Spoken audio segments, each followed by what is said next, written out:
it-tnejn tas-26 ġimgħa matul is-sena, sena 1.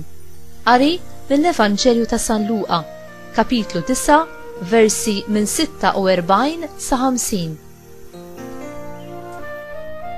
F'dak iż-żmien qaamet kwistjoni bejn id-dixxipli dwar min kien l-akbar fosthom. Ġesu għaraf x'kellhom f'moħħhom u ressaq tifel żgħir lejh qiegħdu ma' ġenbu u qalilhom: min jilqa' lil dan it-tifel żgħir minħabba f'ismi ikun jilqa' lili, u min jilqa' lili ikun jilqa' lil dak li batni. Għax min hu l-iżgħar fostkom il-koll dak hu l-kbir.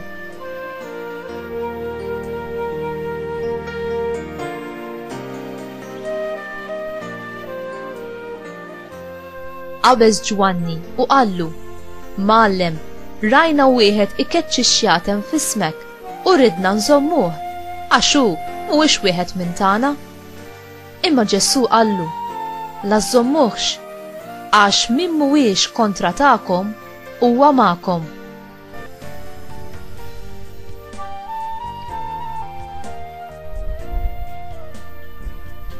Il-kelma tal-mulej tifħir lilek Kristu.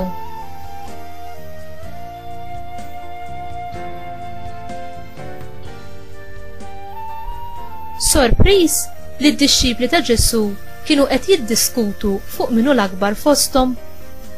U aħna mhux hekk nagħmlu wkoll? Il-kilba għall-glorja u l-kobor donhom għandhom l-eruq fina. Ġesu jagħmel ġest drammatiku billi jpoġġi tfajjel ċkejken qribu biex juri lid-dixxipli min tassew u kbir fis-saltna tas-smewwiet. X'jista' jgħallimna dan it-tfajjel ċkejken fuq il-kobor? It-tfal fl-modi ma kellhomx drittijiet, pożizzjoni jew privileġġi tagħhom. Kienu soċjalment fil-pożizzjoni tal-aħħar u fis-servizz tal-ġenituri tagħhom, bl-istess mod kif kienu l-qaddejja fid-djar. X'inhu s-sinifikat tal-ġest li jagħmel Ġesu? Ġesu jolli tfajjel ċkejken fil-preżenza tad-dixxipli tiegħu billi jpoġġih f'pożizzjoni privileġġjata ta' unur fuq il-lemin tiegħu. Hija użanza anki llum li tpoġġi lil mistieden speċjali tiegħek fuq in-naħa tal-lemin tal-persuna importanti. Min hu l-akbar fis-saltna talla?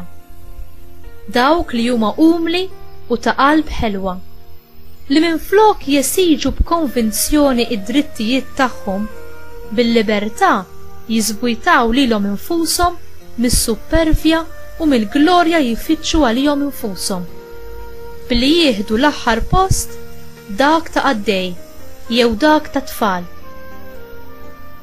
Xi jfisser għalik li jkollok stima lejn it-tfal? Inti tagħti eżempju tajjeb lit-tfal? Jistgħu jżommu lilek bħala mudell fil-ħajja tagħhom?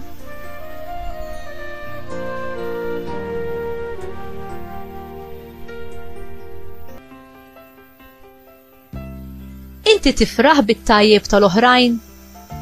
Ġesu iċċanfar lid-dixxipli tiegħu għall-lejra u s-suspett li kellhom.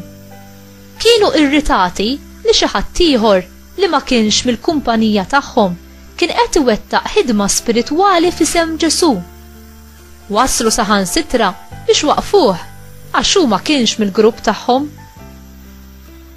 Ir-risposta ta' Ġesu kienet mimlija għerf. Ma hemm ħadd li se jagħmel miraklu f'ismi imma mbagħad malajr se jkollu ħila jgħid kontra tiegħi. U aħna maħniex bħad dixxipli wkoll meta nirritaw irwieħna bit-tajjeb ta' ħaddieħor li qisu jiddi aktar minn tagħna.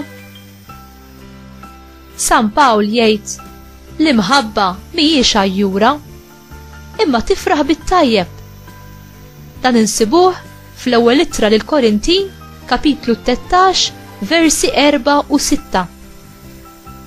Lejra hi dnub għax twassalna biex niddejqu fuq dak li għandu jagħmilna ferħana. Jiġifieri it-tajjeb tal-proxmu tagħna. Għandna bżonn ta' ħafna persuni li jfittxu l-naċ il-mitlufa fi żmien tal-lum. U inti, x'qed tagħmel biex twettaq din ix-xewqa tal-mulej li ħadd ma jintilef?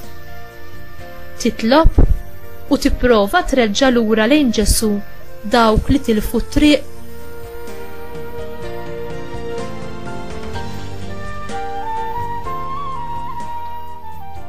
Mulej, għallimni it-triq tal-umiltà u s-sempliċità tal-qalb.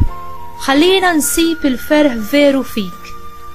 Għamel li d-dawl tiegħek jiddi permezz tiegħi, ħalli l-oħrajn jaraw il-verità u l-imħabba tiegħek u jsibu t-tama u l-paċi fik biss. Amen.